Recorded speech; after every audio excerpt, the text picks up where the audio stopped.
नमस्ते दोस्तों, स्वागत है आप सभी का बीपीएससी एस्पायरेंट 2.0 चैनल पे। और आज की इस वीडियो में हम लोग देखेंगे जीएस पेपर 2 के सेक्शन 1 यानी कि पॉलिटी के एक टॉपिक को, और वो टॉपिक है संविधान की प्रमुख विशेषताएं। ठीक है, तो चलिए शुरू करते हैं वीडियो को। और पिछला वीडियो भी पॉलिटी से ही रिलेटेड था। उम्मीद है कि आप सभी को वीडियो पसंद आया होगा, और मुख्यतः वो इंट्रोडक्शन वीडियो था।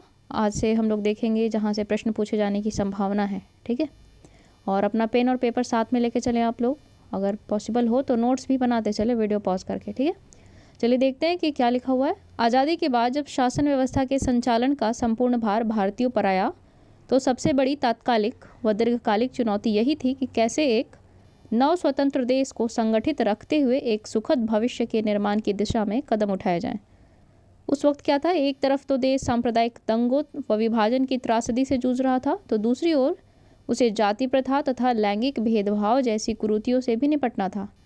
साथ ही भाषा, धर्म, रीति रिवाज और पहनावा इत्यादि के वैविध्य को बनाए रखते हुए देश को एक सूत्र में बांधे रखना भी था। यहाँ पे क्या कह रहा है कि बहुत सारी परेशानियाँ थी जब भारत स्वतंत्र हुआ। तो मुख्य दो परेशानियाँ तो ये थी कि एक तरफ सांप्रदायिक दंगा हो रहा था भारत के पूर्वी क्षेत्र में, ठीक है, बांग्लादेश वाला जो रीजन है आज, और फिर दूसरा क्या हुआ, विभाजन भी था। और पूर्वी क्षेत्र के साथ साथ ये विभाजन भी जब हुआ तो पूरे देश में दंगा फैल गया था। ठीक है, मुस्लिम और हिंदुओं के बीच जगह जगह पे दंगे हो रहे थे, विवाद हो रहे थे, वो चीज़ें थी। और साथ ही साथ क्या था, भारत में जाति प्रथा भी उस समय ज़्यादा थी, अभी भी है, लेकिन उस समय भी एक चुनौती थी कि भारत जाति प्रथा को ध्यान में रखते हुए किस प्रकार से अपने संविधान को बनाए कि शासन व्यवस्था सुचारू रूप से चल सके। ठीक है, और भारत में भाषाई विविधता भी है, धार्मिक विविधता भी है, रीति रिवाज भी यहाँ पे तरह तरह के हैं।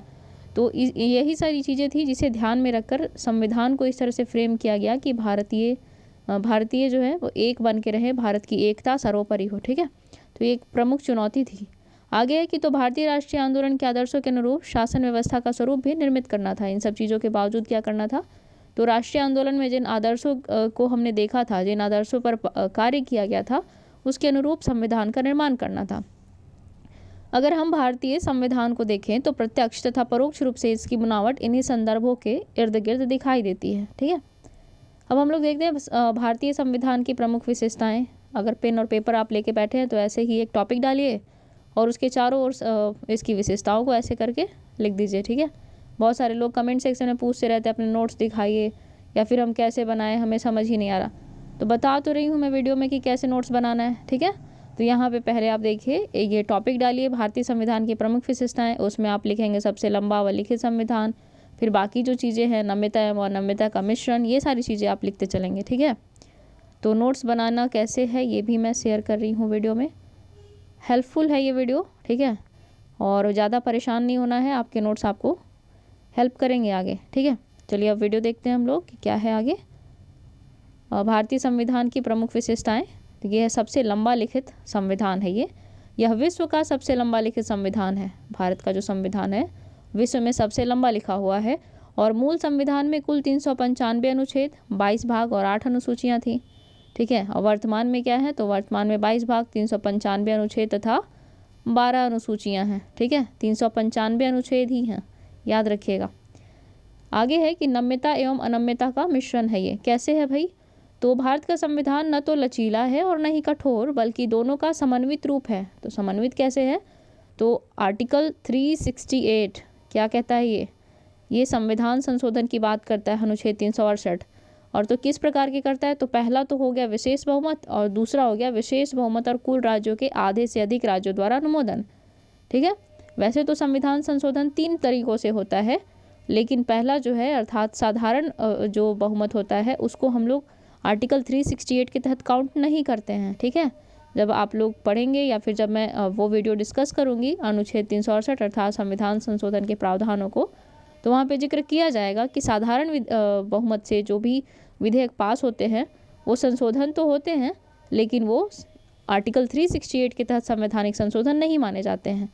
और आर्टिकल 368 के तहत जो 2 प्रकार के संविधान संशोधन है वो क्या क्या है, तो पहला विशेष बहुमत अर्थात कुल सदस्यों के उपस्थित व मतदान में भाग लेने वाले सदस्यों का 2/3 बहुमत। ठीक है, और क्या है दूसरा जो तरीका है संविधान में संशोधन का, वो है विशेष बहुमत और कुल राज्यों के आधे से अधिक राज्यों द्वारा अनुमोदन की बात करता है। ठीक है, तो इसी के कारण से नम्यता, ठीक है, लचीला और कठोर का मिश्रण कहा गया है भारतीय संविधान को। और इसमें क्या है, इसके अलावा संविधान के कुछ प्रावधान आम विधायी प्रक्रिया की तरह संसद में सामान्य बहुमत के माध्यम से संशोधित किए जा सकते। तो वही थी, साधारण बहुमत की बात थी वो। आगे देखते हैं एकल नागरिकता। तो ये हम लोग विशेषताएं पढ़ रहे हैं। तो इसमें है कि भारतीय संविधान भारत के प्रत्येक नागरिक को एकल नागरिकता प्रदान करता है। और नागरिकता संबंधी प्रावधान कहाँ है, तो संविधान के भाग 2 में अनुच्छेद 5 से 11 तक वर्णित है। ये सब तो पता ही होना चाहिए, याद ही होना चाहिए, है ना। प्रीलिम्स से रिलेटेड चीज़ें भी हम लोग देख ले रहे हैं। आगे कि भारतीय नागरिकता अधिनियम 1955 द्वारा भारतीय नागरिकता निम्नलिखित तरीकों से प्राप्त की जा सकती है। ठीक है, कितने तरीकों से, तो पहला है कि जन्म द्वारा, दूसरा है वंश क्रम के द्वारा, इसको डिटेल में हम लोग बाद में पढ़ेंगे, है ना। और क्या है, और कैसे है, तो ये है रजिस्ट्रेशन के द्वारा भी प्राप्त किया जा सकता है, देशीयकरण के द्वारा और भूभाग के सम्मिलन द्वारा। ठीक है, भूभाग के सम्मिलन अर्थात मान लिए कि ये देश, ये जो भू क्षेत्र है वो अभी बांग्लादेश का है। अब बांग्लादेश ने बोला कि ठीक है, इसमें ज़्यादा आबादी तो भारतीय संस्कृति से रिलेट करने वाले लोगों की है, तो इसको आप ले लीजिए। ठीक है, बदले में कोई दूसरा क्षेत्र हमें दे दीजिए, या फिर ऐसा कोई विवाद रहा तो अब ये क्या हुआ, ये भी तो इंडियन का ही भाग हो गया ना, इंडिया क्षेत्र का ही भाग हो गया। तो अब यहाँ के जो लोग हैं वो इंडियन हो जाएंगे, किस आधार पे, तो भूभाग के सम्मिलन के द्वारा। ठीक है, आगे देखते हैं हम लोग। आगे है सार्वभौमिक वयस्क मताधिकार। तो ये क्या है, प्रत्येक नागरिक जिसने 18 वर्ष की आयु प्राप्त कर ली हो उसे धर्म, जाति, लिंग, साक्षरता अथवा संपदा के आधार पर मतदान करने से नहीं रोका जाएगा। ठीक है, और क्या है, नोट यहाँ पे कुछ दिया हुआ है कि वर्ष 1989 में 61वें संविधान संशोधन अधिनियम द्वारा मतदान की आयु सीमा 21 वर्ष से घटाकर 18 वर्ष कर दी थी। ठीक है, 1989 में। आगे है कि स्वतंत्र और निष्पक्ष न्यायपालिका का प्रावधान है भारत में। तो ये क्या है कि भारतीय संविधान एक स्वतंत्र, एकीकृत एवं निष्पक्ष न्यायपालिका का प्रावधान करता है। और भारत में न्यायिक व्यवस्था में एक क्रम पाया जाता है जिसमें शीर्ष स्थान पर कौन है, तो सर्वोच्च न्यायालय का प्रावधान है। और सर्वोच्च न्यायालय नागरिकों के मूल अधिकारों की रक्षा करने के साथ साथ संविधान का भी संरक्षक है। ठीक है, और ये यहाँ से ये प्रश्न आया है यूपीएससी के प्रीवियस ईयर क्वेश्चन में कि संविधान का संरक्षक, ऐसे जैसे मैं बोल रही हूँ उस तरह से तो नहीं है, प्रॉपर वे में फ्रेम किया हुआ है। यूपीएससी का क्वेश्चन पूछने का अपना ही पैटर्न है। तो वहाँ पूछा गया है कि संविधान का संरक्षक किसे कहा गया है ना। आगे देखते हैं, संसदीय संप्रभुता एवं न्यायिक सर्वोच्चता में समन्वय है यहाँ पे।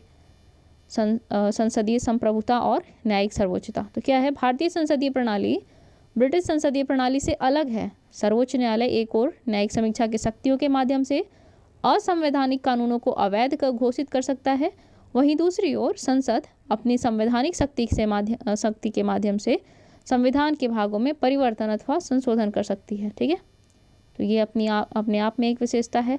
न्यायिक सर्वोच्चता है यहाँ पे, न्यायिक सर्वोच्चता किस आधार पे, तो संवैधानिक आधार पे। और संसदीय संप्रभुता अर्थात वो संसद क्या है, संविधान में संशोधन कर सकती है, लेकिन क्या है, संविधान की सर्वोच्चता है। ठीक है, इसमें है कि संविधान की सर्वोच्चता से आशय कि संविधान देश का सर्वोच्च कानून है और सरकार के सभी अंगों को संविधान द्वारा निर्दिष्ट सीमाओं के अधीन रहकर कार्य करना पड़ता है। और यदि विधायिका द्वारा निर्मित कोई कानून या राष्ट्रपति द्वारा जारी कोई अध्यादेश संविधान के आधारभूत ढांचे के विरुद्ध है तो न्यायपालिका उसे अवैध घोषित कर सकती है। ठीक है, मूलभूत ढांचे के खिलाफ नहीं होना चाहिए कोई भी अध्यादेश या फिर कोई भी कानून। ठीक है, मूलभूत ढांचा कब आया था, कमेंट सेक्शन में बताइए आप लोग ज़रा। आगे देखते हैं संसदीय शासन प्रणाली। तो ये है भारतीय संविधान ब्रिटेन की तरह संसदीय शासन प्रणाली के तहत शासन संचालन करता है जो विधायिका व कार्यपालिका के मध्य समन्वय व सहयोग पर आधारित है। ठीक है, और संसदीय लोकतंत्र के अंतर्गत संसद की भूमिका अहम होती है। इसमें राष्ट्रपति व राज्यपाल जहाँ कार्यपालिका के नाम मात्र के प्रधान होते हैं, वहीं प्रधानमंत्री, मुख्यमंत्री व मंत्रिपरिषद कार्यपालिका के वास्तविक प्रधान होते हैं। ठीक है, या ये राष्ट्रपति व राज्यपाल क्या है, नाम मात्र के प्रधान है, याद रखिएगा, और प्रधानमंत्री और मुख्यमंत्री वास्तविक प्रधान होते हैं। आगे है मूल अधिकार, मूल कर्तव्य तथा निदेशक तत्व। ये क्या है, तो संविधान के भाग 3 में अनुच्छेद 12 से 35 तक मूल अधिकारों का प्रावधान है और इनकी संख्या वर्तमान में कितनी है, 6 है। और नीति निदेशक तत्व संविधान के भाग 4 के अनुच्छेद 36 से 51 में उल्लिखित है। आप कमेंट सेक्शन में ये बताइए अनुच्छेद 33। ठीक है, अनुच्छेद 33 में क्या है, याद है तो बहुत अच्छी बात है, नहीं याद है तो आप जाकर एक बार देख लीजिए, है ना। आगे देखते हैं हम लोग कि मूल कर्तव्यों का मूल संविधान में कोई उल्लेख नहीं था। ठीक है, मूल संविधान जब बना था ना, भारत का संविधान जब बना था तो उसमें मूल कर्तव्य शामिल नहीं थे। लेकिन क्या हुआ, कालांतर में सवर्ण सिंह समिति की अनुशंसा पर 42वें संविधान संशोधन 1976 के द्वारा संविधान के भाग 4 क के रूप में इन्हें शामिल किया गया है। ठीक है, और मूल कर्तव्य तो सभी को याद ही होगा, अधिकार जब याद है तो कर्तव्य भी याद होना चाहिए ना। और आगे है त्रिस्तरीय शासन विकेंद्रीकृत व्यवस्था। तो शासन संचालन में सुगमता व पारदर्शिता हेतु 73वें एवं 74वें संविधान संशोधन के माध्यम से स्थानीय स्वशासन का उपबंध किया गया है। इस प्रकार केंद्र, राज्य एवं स्थानीय स्तर पर त्रिस्तरीय शासन व्यवस्था का उपबंध किया गया है, जो विश्व के अन्य संविधानों में नहीं है। तो ये भारत की विशेषता है, भारतीय संविधान की विशेषता है। ठीक है, आपात उपबंध। तो आपात उपबंधों के माध्यम से देश की संप्रभुता, एकता एवं अखंडता आदि को किसी भी परिस्थिति में अक्षुण्ण बनाए रखने का प्रावधान किया गया है। और संविधान के भाग 18 के तहत 3 प्रकार के आपात उपबंधों की व्यवस्था है। पहला हमने क्या देखा कि आपात उपबंध कौन से भाग में है, तो ये भाग 18 में है, याद रहना चाहिए आप सभी को, है ना। ये 18 मैंने कितना गंदा लिखा है, 1 मिनट। ये संविधान के भाग 18 में है और इसके तहत 3 प्रकार के आपात उपबंध हैं। कौन कौन? पहला राष्ट्रीय आपात, अनुच्छेद 352, राष्ट्रपति शासन अथवा राज्य आपात, इसे अनुच्छेद 356 में वर्णित किया गया है। और नेक्स्ट है वित्तीय आपात, जो कि अनुच्छेद 360 में वर्णित है। और वित्तीय आपातकाल कितने बार लगा है देश में, ये जरा कमेंट सेक्शन में आप लोग बताते चलिए, है ना।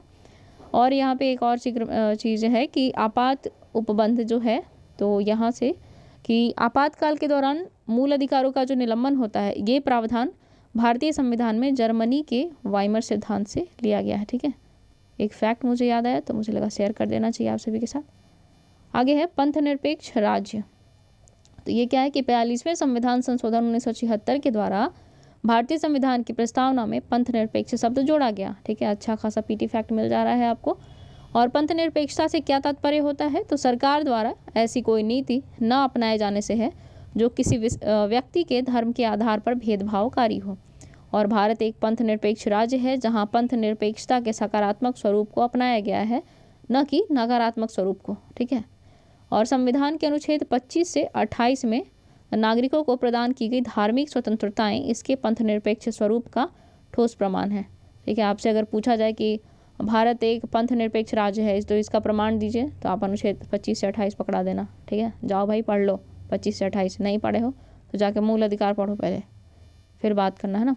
और ये सकारात्मक व नकारात्मक की बात क्या की जा रही है, तो नकारात्मक का अर्थ होता है कि राज्य धर्म के मामले में बिल्कुल भी हस्तक्षेप नहीं करेगा। ठीक है, लेकिन यहाँ पे क्या है कि अगर धर्म के आधार पर कोई अल्पसंख्यक है या फिर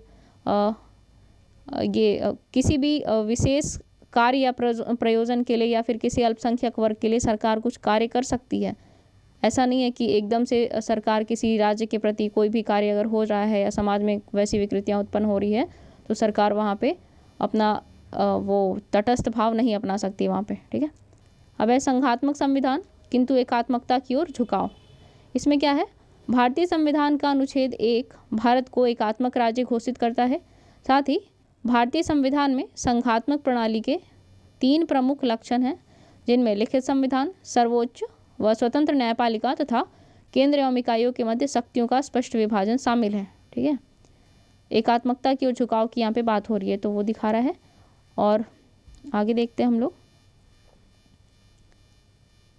1 मिनट, यहाँ पे है प्रभुत्व संपन्न लोकतांत्रिक गणराज्य। तो भारत एक संप्रभु राज्य है। क्या है इसमें कि भारत एक संप्रभु राज्य है, इसके आंतरिक व बाह्य जो भी मामले हैं ना, वो बिना किसी दबाव के भारत लेता है। इसमें किसी विदेशी शक्ति का कोई हस्तक्षेप नहीं होता। और भारत में शासन की शक्ति कहाँ निहित है, तो ये जनता में निहित है। उद्देशिका अगर आपने पढ़ा होगा तो क्या उसमें कहता है, हम भारत के लोग। ठीक है, अर्थात शासन की जो शक्ति है किस में निहित है, तो वो भारत के लोगों में। और भारतीय राज्य का सर्वोच्च अधिकारी अर्थात राष्ट्रपति वंशानुगत न होकर जनप्रतिनिधियों द्वारा अप्रत्यक्ष रूप से निर्वाचित होते हैं। और इस प्रकार भारत एक लोकतांत्रिक गणराज्य है। ठीक है, अन्य जो विशेषताएं हैं ये देखते हैं कि भारतीय संविधान की अन्य विशेषताओं में इसके विभिन्न स्रोतों से विहित होने अर्थात भारतीय संविधान के अधिकांश उपबंध विश्व के कई देशों के संविधानों से लिए गए हैं, जैसे अभी एक मैंने जिक्र किया था जर्मनी का वाइमर सिद्धांत से, है ना। इसके अतिरिक्त संसदीय संप्रभुता एवं न्यायिक सर्वोच्चता में समन्वय, केंद्र राज्य संबंध आदि विशेषताएं भी भारतीय संविधान में मिलती हैं। और भारतीय संविधान को यदि समग्र रूप में देखें तो स्पष्ट हो जाता है कि इसका मुख्य उद्देश्य लोक कल्याणकारी राज्य की स्थापना करना है। और उद्देश्य प्रस्ताव, मौलिक अधिकार, नीति निर्देशक तत्व सभी में राज्य के लोक कल्याणकारी स्वरूप पर ही बल दिया गया है। ठीक है, लोक कल्याण की भावना इन सभी तत्वों से परिलक्षित होती है, स्पष्ट होती है। अब देखते हैं कि विभिन्न स्रोतों के द्वारा लिया गया जो उपबंध है वो कौन कौन से उपबंध है, वो थोड़ा सा देख लेते हैं हम लोग। तो संविधान के ढांचे के निर्माण को स्रोतों की दृष्टि से दो भागों में बांटा गया है, और जैसे आंतरिक स्रोत और दूसरा बाह्य स्रोत। तो संविधान का अधिकांश हिस्सा भारत शासन अधिनियम 1935 से अधिगृहित है, और न्यायपालिका, अध्यादेश, कैग, लोक सेवा आयोग, आपात उपबंध व प्रशासनिक विवरण आदि भारत शासन अधिनियम 1935 से लिए गए हैं।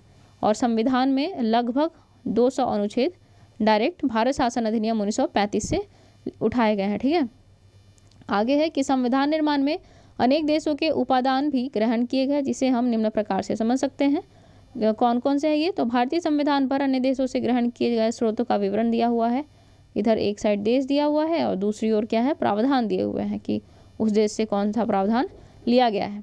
तो पहला है ब्रिटेन। ठीक है, ब्रिटेन से क्या क्या लिया गया है? तो संसदीय शासन प्रणाली सबसे प्रमुख है ना, याद होना ही चाहिए।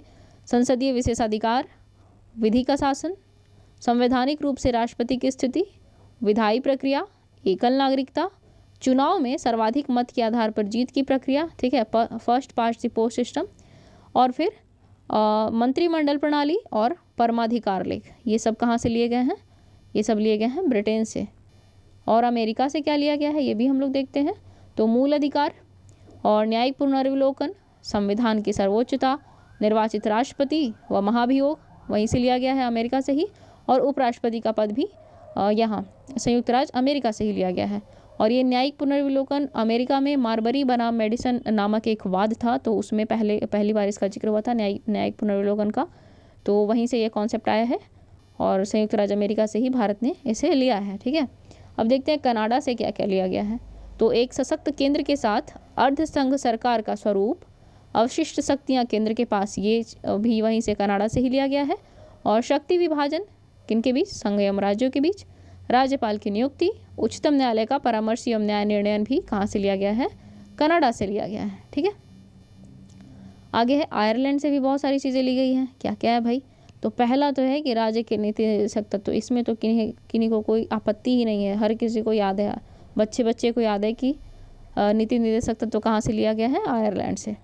और क्या लिया गया है? तो राष्ट्रपति द्वारा राज्यसभा में साहित्य, कला, विज्ञान एवं समाज सेवा आदि के क्षेत्र में ख्याति प्राप्त व्यक्तियों का मनोनयन, राष्ट्रपति के निर्वाचन संबंधी प्रक्रिया। ठीक है, तो एक चीज़ हम लोगों ने देख लिया कि नीति निर्देशक तत्व भी हो गया, और दूसरा कि राज्यसभा में साहित्य, कला, विज्ञान आदि के आधार पर व्यक्तियों का मनोनयन, ये भी कहाँ से लिया गया? आयरलैंड से। और फिर तीसरा है कि राष्ट्रपति के निर्वाचन संबंधी प्रक्रिया भी कहाँ से ली गई है? आयरलैंड से ली गई है। ठीक है, और दक्षिण अफ्रीका से क्या लिया गया भाई? तो संविधान संशोधन की प्रक्रिया, मोस्ट इंपॉर्टेंट, ये पूछा जाता है प्रश्न। ठीक है, और राज्यसभा सदस्यों की निर्वाचन प्रक्रिया भी कहाँ से ली गई है? दक्षिण अफ्रीका से। अब देखते हैं फ्रांस से क्या लिया गया है। तो स्वतंत्रता, समानता और बंधुत्व का सिद्धांत, गणतंत्रात्मक व्यवस्था, ये ली गई है कहाँ से? फ्रांस से। और ऑस्ट्रेलिया से क्या लिया गया है? तो समवर्ती सूची का प्रावधान और संसद के दोनों सदनों की संयुक्त बैठक। ठीक है, और जर्मनी के वाइमर सिद्धांत से क्या लिया गया है? तो आपातकाल के दौरान मूल अधिकारों का निलंबन, इसका प्रावधान कहाँ से लिया गया है? जर्मनी के वाइमर सिद्धांत से। और जापान से क्या लिया गया है? तो विधि द्वारा स्थापित प्रक्रिया। ठीक है, और पूर्व सोवियत संघ से क्या लिया गया है? तो मूल कर्तव्य प्रस्तावना में सामाजिक, आर्थिक, राजनीतिक न्याय के आदर्श भी कहाँ से लिए गए हैं? पूर्व सोवियत संघ से। और कुछ नोट करने हेतु बातें हैं कि भारतीय संविधान में राज्यों का संघ की संकल्पना को ब्रिटिश नॉर्थ अमेरिका अधिनियम से प्राप्त किया गया है। ठीक है, अब यहाँ पे क्वेश्चन उठता है, या फिर इसी क्वेश्चन के आधार पे बहुत सारे इतिहासकार ये लगाते हैं ना कि ऊपर जो हमने टॉपिक पढ़ा कि बहुत सारे अलग अलग देशों से भारतीय संविधान में कुछ कुछ विशेषताएं ग्रहण की गई हैं, तो उसी के आधार पे लोग कहते हैं कि भारतीय संविधान मौलिक नहीं है, बल्कि वो नकल किया हुआ है। ठीक है, नकल किया हुआ दस्तावेज है। तो इसी आधार पे बहुत सारे इतिहासकारों के मध्य मतभेद रहा है। कुछ कहते हैं कि नहीं, ऐसा कुछ नहीं है। तो यहाँ पे देखते हैं जो विवाद है उसके बारे में हम लोग थोड़ा सा पढ़ते हैं, और इसी पर आधारित प्रश्न भी आते हैं मेंस में। ठीक है, पूछे जाते हैं कभी कभी, तो आपको इसके बारे में पता होना ज़रूरी है। देखते हैं क्या प्रश्न। क्या टॉपिक कि भारतीय संविधान के निर्माण की प्रक्रिया में संविधान सभा ने लगभग 60 देशों के संविधानों का गहन अध्ययन किया और संविधान सभा के पास विकल्प उपलब्ध थे, इसलिए उसने विश्व के विभिन्न संविधानों में जो कुछ अच्छा लगा उसे भारतीय संविधान का हिस्सा बनाया। साथ ही साथ भारत शासन अधिनियम 1935 के लगभग 200 प्रावधान सीधे सीधे तौर पर संविधान में शामिल कर लिए गए और उपरोक्त आधार पर भारतीय संविधान पर आक्षेप है कि यह मौलिक नहीं बल्कि नकल का संविधान है। पहला क्या हमने देखा कि भारत शासन अधिनियम के 200 प्रावधान सीधे सीधे शामिल कर लिए गए, और क्या है, यह इसके निर्माताओं की दास मनोवृत्ति का सूचक है, ठीक है। किंतु यदि हम भारतीय संविधान का ध्यानपूर्वक अध्ययन करें तो यह आक्षेप निराधार प्रतीत होता है। कैसे भाई, देखते हैं कि जहाँ तक भारत शासन अधिनियम 1935 का प्रश्न है तो सत्य यह नहीं है कि हम ब्रिटिश सरकार के वैचारिक प्रभाव में थे, अपितु सत्य यह है कि हमें इसके अनुसार शासन कार्य संचालन का पर्याप्त अनुभव हो चुका था। अब जो एक अनुभव हो गया है जिसमें समस्त जनता अभ्यस्त हो गई है, उससे अलग अगर हम एक कोई शासन प्रणाली चुनते तो जनता को फिर से उसे सीखने में समय लगता है ना। और उस समय क्या थी, गरीबी, भूखमरी, बेरोजगारी भी थी, अकाल जैसी स्थिति थी, तो उससे निपटना सबसे पहले आवश्यक था, बजाय कि हम शासन प्रणाली में ही परिवर्तन करते रहते। तो यही सहूलियत, इसी मात्र सहूलियत के कारण ही संविधान सभा ने यह निर्णय किया कि शासन कार्य संचालन हेतु जो पहले से व्याप्त शासन प्रणाली है हम उसी को अपनाएंगे, ठीक है। अब क्या है, शासकीय संस्थाओं की संतुलित व्यवस्था स्थापित करने में दूसरे देशों के प्रयोगों और अनुभवों से सीखने में संकोच ठीक नहीं होता। अब कोई गलती किसी देश ने पहले ही कर ली है, जैसे हम लोग अभी भी क्या देखते हैं, हम लोग टॉपर्स की स्ट्रैटेजी देखते हैं कि उन्होंने कहाँ गलती की कि उन्हें 1-2 अटैम्प्ट लग गया, कुछ भी हम लोग ऐसा देखते हैं। तो बेस्ट है ना कि हम किसी की गलती से सीख लें, बजाय कि हम खुद वही गलती दोहराएं। तो यही यहाँ पे चीज़ है कि संविधान निर्माताओं ने यह तर्क दिया, उन्होंने कहा कि किसी भी ऐसे बौद्धिक तर्क या ऐतिहासिक उदाहरण की अनदेखी नहीं की उन्होंने, जो उनके कार्य को संपन्न करने के लिए ज़रूरी था। तो उन्होंने भी दूसरों के अनुभव से सीखा और सीख के वो गलती दोहराने से बच गए, है ना। और है कि पूर्व ज्ञान को आधार बनाने से समय, श्रम और धन तो बचता ही है, साथ ही कई ऐसी बातें जो हम नहीं सोच पाते वो भी हमारे सामने विकल्प के रूप में उपलब्ध होती हैं, ठीक है। तो ये सारी चीज़ें थी दूसरे देशों के संविधान से उसे लेने के, मतलब बहुत सारे प्रावधान लेने के पीछे ये सब कारण थे, ठीक है। तो स्पष्टतः क्या कह सकते हैं कि भारतीय संविधान उधार का संविधान या किसी अन्य संविधान की नकल नहीं है। सत्य तो यह है कि इसका प्रत्येक प्रावधान भारतीय स्थितियों, समस्याओं और आकांक्षाओं के अनुरूप है। यह हमारा सौभाग्य ही है कि हमारी संविधान सभा ने संकुचित दृष्टिकोण छोड़कर संपूर्ण विश्व से सर्वोत्तम चीज़ों को ग्रहण किया और उन्हें अपना लिया, ठीक है। तो ये था आज का टॉपिक, भारतीय संविधान की विशेषता। और नेक्स्ट जो टॉपिक है वो है संविधान की प्रस्तावना या उद्देशिका। तो बाकी तो यही है और देखते हैं। तो हर एक टॉपिक तो हम लोगों ने देख ही लिया है। यहाँ पे एक डब्बे में कुछ दिया हुआ था, यहाँ पे उद्देश्य है कि 26 नवंबर 1949 को भारतीय संविधान सभा द्वारा संविधान को अपनाया गया और 26 जनवरी 1950 को इसे लोकतांत्रिक शासन प्रणाली के साथ लागू किया गया था। इसलिए 26 नवंबर का दिन संविधान के महत्व का प्रसार करने हेतु चुना गया, ठीक है। और संविधान को 26 जनवरी के दिन लागू करने का निर्णय भारतीय राष्ट्रीय कांग्रेस द्वारा लाहौर अधिवेशन दिसंबर 1929 में पूर्ण स्वराज की घोषणा तथा 26 जनवरी 1930 के दिन को प्रथम स्वतंत्रता दिवस के रूप में मनाए जाने की घोषणा के कारण लिया गया, ठीक है। और ये क्या है कि वर्ष 2015 से संविधान दिवस के रूप में मनाने की शुरुआत की गई है। कौन से डेट को, तो ये 26 नवंबर को, ठीक है। यहाँ पे थोड़ा सा कुछ ये उद्देश्य नहीं, ये हेडिंग ही अच्छे से नहीं डाला है शायद, तो ये यहाँ पे कुछ फैक्ट हम लोगों ने देख लिया है ना। बाकी आज का वीडियो को यहीं कंप्लीट होता है। उम्मीद है कि ये वीडियो आप सभी के लिए हेल्पफुल होगा। और फिलहाल के लिए इस वीडियो में इतना ही, और ऐसे ही और वीडियो देखने के लिए और साथ ही साथ पढ़ने के लिए, आगे बढ़ने के लिए BPSC एस्पायरेंट चैनल को और BPSC एस्पायरेंट 2.0 चैनल को सब्सक्राइब करें। वैसे तो मैं हमेशा बोलती नहीं हूँ, लेकिन आज कह रही हूँ, do subscribe, like and share the video. बाकी मिलती हूँ आपसे अगले वीडियो में, तब तक के लिए ख्याल रखें, पढ़ते रहें, धन्यवाद।